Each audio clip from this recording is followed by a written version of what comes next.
speech. Nag-privilege speech. Nag-hearing na si Senator Marcoleta noon.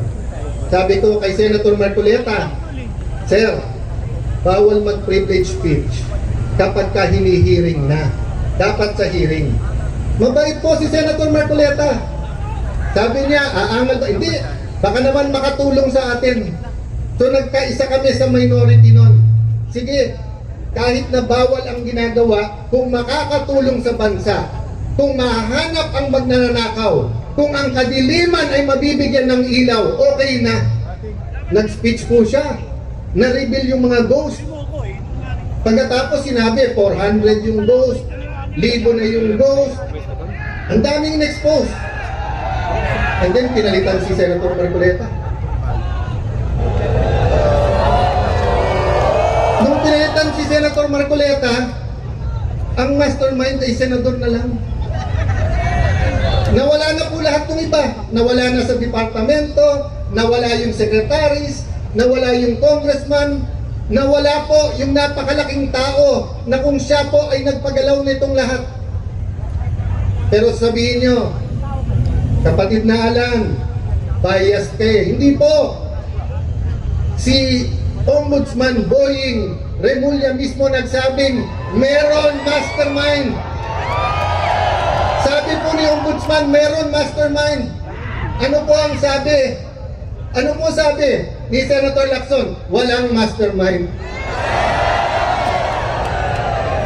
So mga kapatid, malinaw na malinaw po na ang unang nagbigay ng pag-asa sa atin na Pangulo mismong sabing mahiya naman kayo. Hindi na po sila nahihiya. Sa totoo lang po, kawalang hiyan na ang ginagawa. February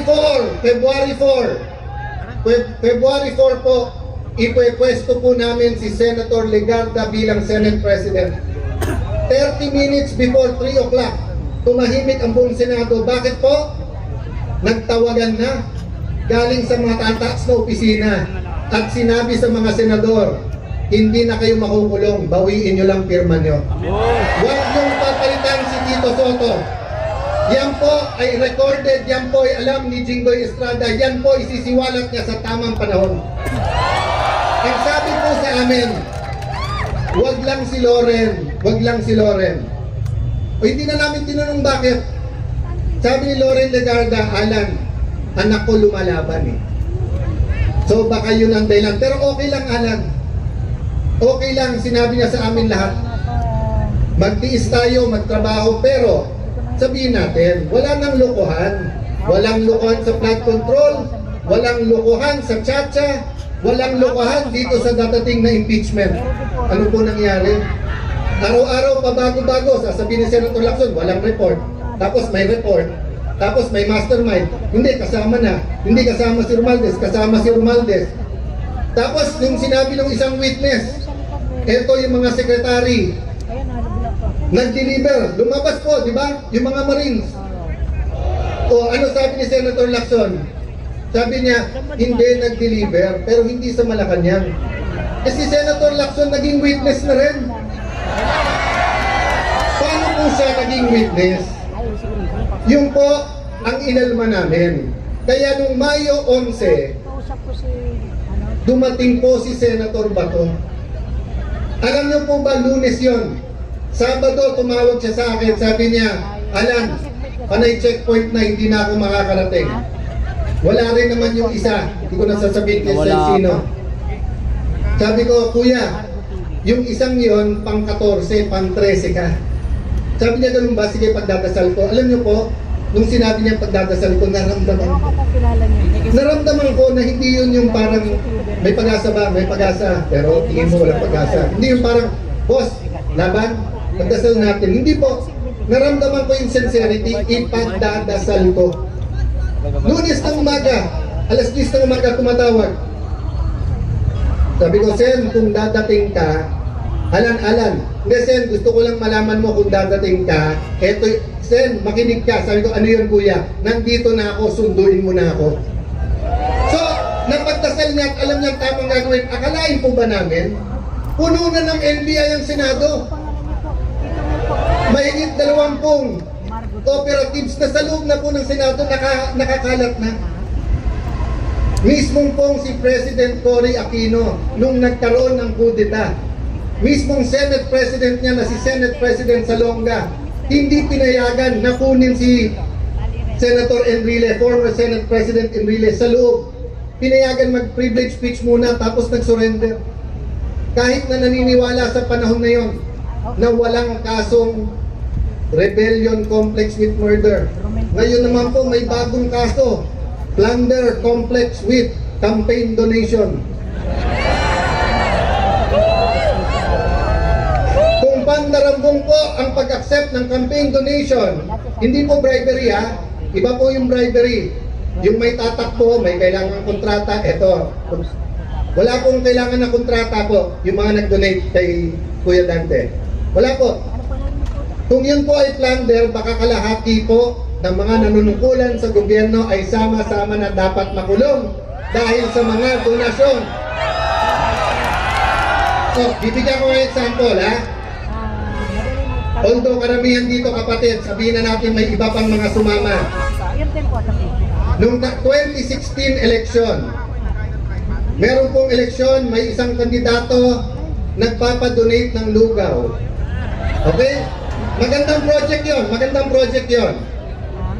Magandang project yon. Pero kung 1 milyon po tayo na nagbigay ng 50 pesos para po magkaroon ng lugaw, 50 million yun, plunder po ba yun?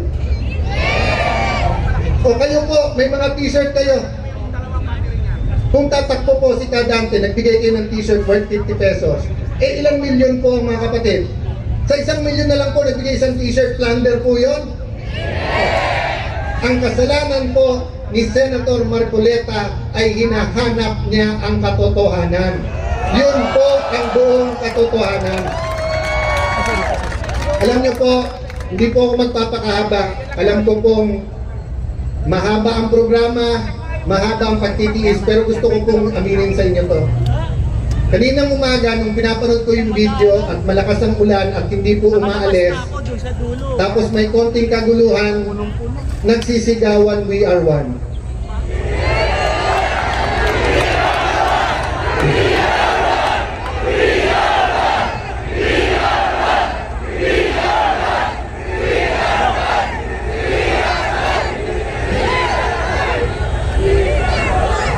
Aaminin ko po sa inyo, naiiyak po ako habang pinapanood ko yung video.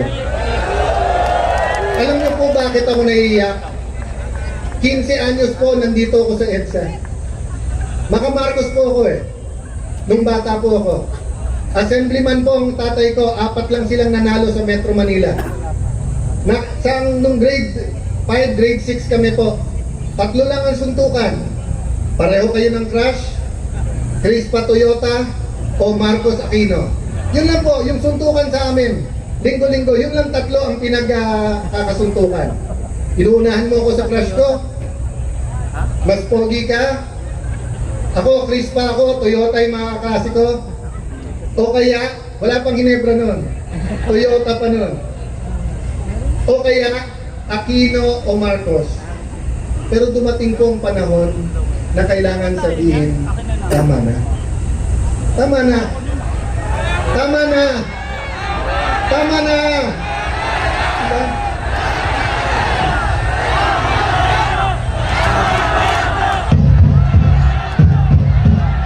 Tama na.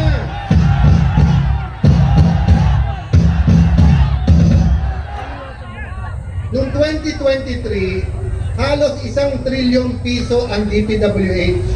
Ang flood control mahigit 300 milyon. Ang maintenance ng roads, unang beses, 1/3 din ng budget, mahigit din 300 milyon.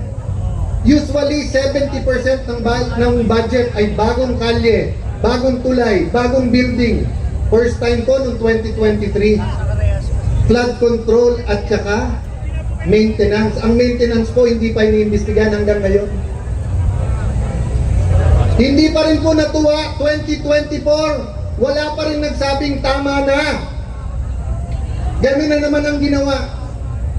DPWH pa lang ho yan, wala pang DOH yan, wala pang Department of Agriculture yan, wala pang BIR yan, wala pang LTO yan, walang smuggling pa yan, at lalong-lalong wala pang kita sa droga yan. Kaya nung dumating ang 25 na SONA, natuwa tayo nung sinabing maya naman kayo kasi ibig sabihin may nagsabi sa ating mahal na Pangulo, Boss, tama na. Boss, tama na. Ano ang problema? Ang problema, nung natutukoy na ni Senator Marcoleta kung sino mastermind, nasabihan si Ping Lacson, tama na, nalalaman na kung sinong ano. Ang problema, nung hindi na namin kinaya at pinalitan na namin si Tito Soto, may nagsabi sa Malacanang, tama na, huwag niyong payagan yung mga yan makaupo. Sabi nila, tama na, litisin na. Tama na, litisin na ang ating Vice President. Nangako po kami, fair yung ating pong paglilitis. Eh bakit ayaw po nila isabay ang hearing ng flood control dun sa paglilitis? Selective justice. Diba? Kung sino lang po ang gusto nila. So ang ibig sabihin po, gusto natin maging malapit tayo sa hustisya. So sa malayo, ang ginagawa nila parang malapit. Pero pag tinutukan mo sa malapit, malayo. Malayo po ang ginagawa nilang hustisya. Kanina po papunta dito, we are one. Pangarap ko at dasal ko para sa ating lahat. Sana po maging Katoliko, maging born again, maging Muslim, maging kapatid sa Iglesia ni Cristo, maging Bisaya, maging Kapampangan, Bicolano, maging bata, maging matanda. Bilang Pilipino, makasigaw tayo. We are one. We are one. We are one. We are one. We are one. We are one. We are one. Baka pumayag po kayo na makulong si Senator Marcoleta na hindi naririnig ng bansa na karamihan kung hindi tayo lahat ay sumisigaw ng we are one. Okay lang po. Pagkatapos po ni Senator Marcoleta, isa-isay na po kami. Kasi ngayon, dalawa na po ang nawawala sa kasamahan namin. Sinasabihan na si Senator Bongo, lalabas na warrant mo. So 21 na lang. Sinasabihan na si Senator Marcoleta, ikaw na susunod, ngayong linggo to. O di, ilan na lang yon? Dapat 20 na lang. 20. Oh, sabi ng ombudsman, maaring 2-3 senador. Eh 13 na po sila. So yun yung hangarin, nasa 13, pwede na nila convict ang isang impeachable na officer. Oh.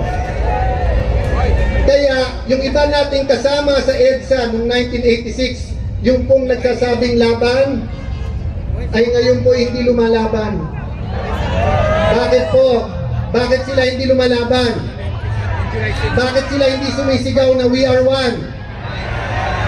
Dahil gusto nila pag na-impeach ang Vice President, sila ma-appoint at sila naman ang maging presidente. Dahil, bakit naman papayag ang Pangulo na ganun magiging presidente?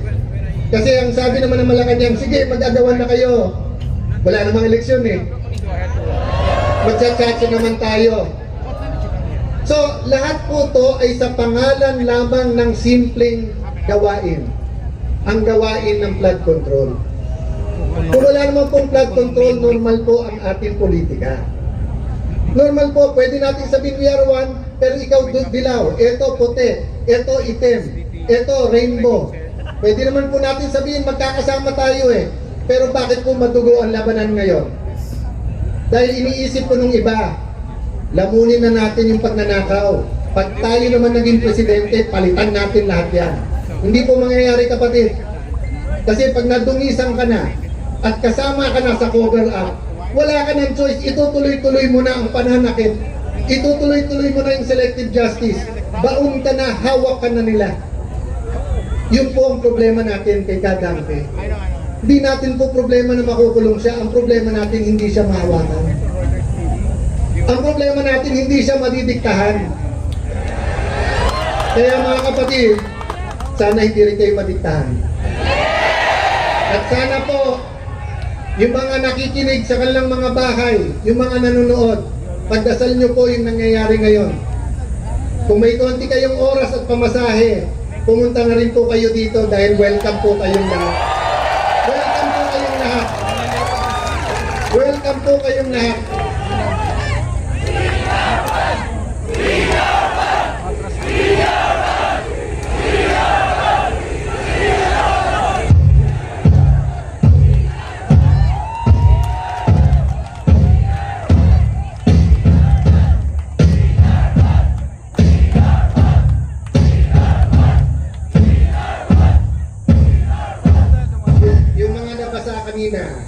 Yung mga papawisan, pag uwi nyo yung t-shirt na to, lalaban nyo, di ba? You will wash it. Pero tingnan yung t-shirt. Pwede.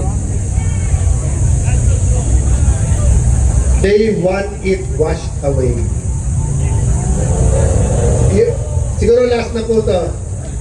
Yung mga kasing edad ko at mas matanda, hindi ko alam kung naalala nyo pa yung commercial ng 1980s. Meron pong commercial sa TV kasi nga ang mga tao dumadami na noon sa Metro Manila. Marami po nagtatapon ng basura. Naglabas po ng gobyerno ng commercial. Ang basurang tinapon nyo, babalik din sa inyo. So kapag ikaw ay public official at may desisyon ka at question ng tao, katulad ng ginagawa nyo ngayon, katulad ng ginawa nyo sa Malawakan yung rally. Nung nanawagan kayo ng pagkakaisa, nanawagan kayong pakinggan kayo, dalawa lang po ang pwedeng gawin ng public official. Una, mag-reflect, makinig. Oo nga naman, baka tama sila. Baka nga selective justice, ayusin natin to. Pero pangalawa, double down. Double down, ibig sabihin, yung mali, lalo nilang pagpipilitan na tama. So nakita na ni Senator Lacson na nagkaloko-loko na yung Blue Ribbon Committee, inilagay pa si Erwin Tulfo.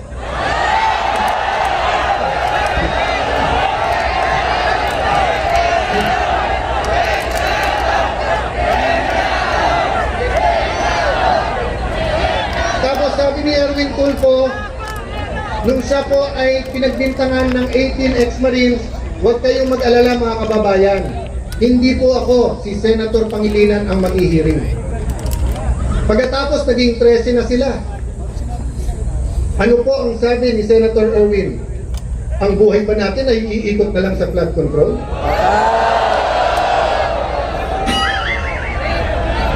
Pagkatapos nung nakawin, ang mahigit 100 bilyong piso, ang trilyon-trilyong piso, sasabihan nyo kami, ang buhay ba natin iikot na lang sa investigasyon?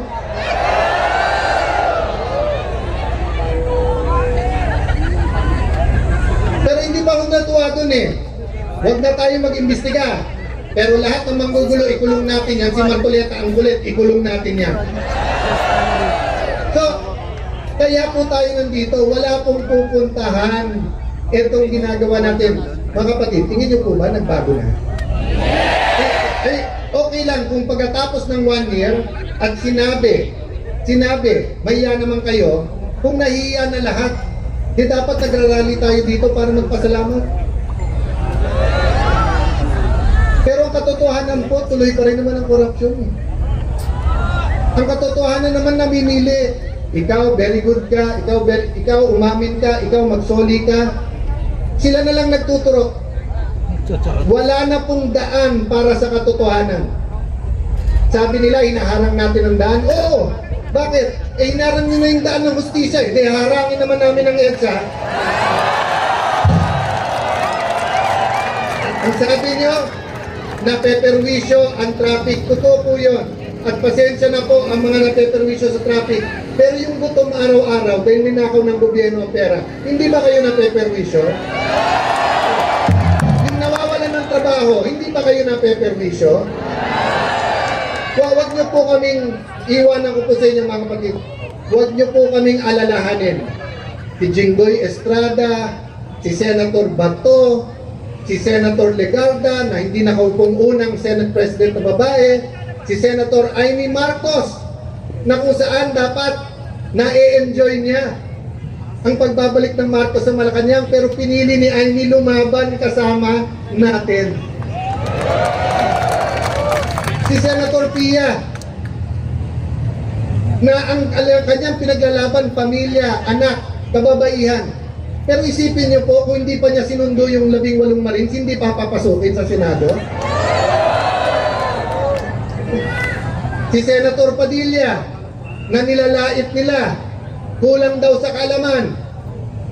Pero siya po, malinis ang puso at nung sinabi nandyan ang Marines, kahit po sino humarang, hindi pwede papapasukin namin.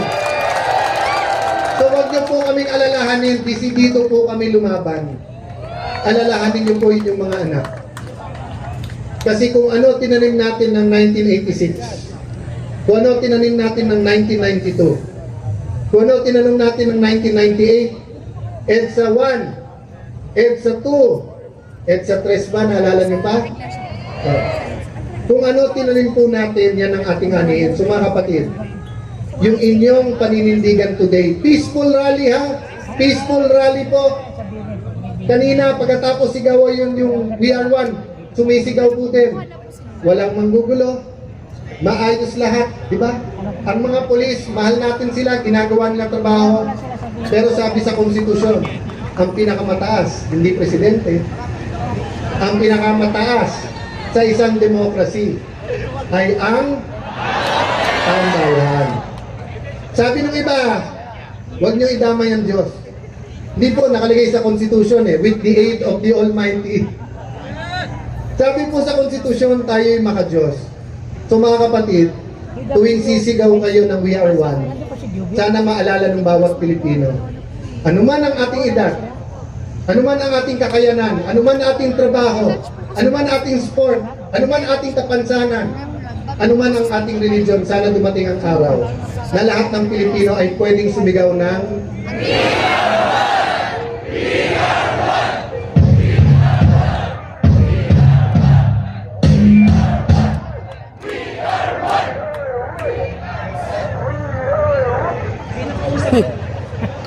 Napaus. hello.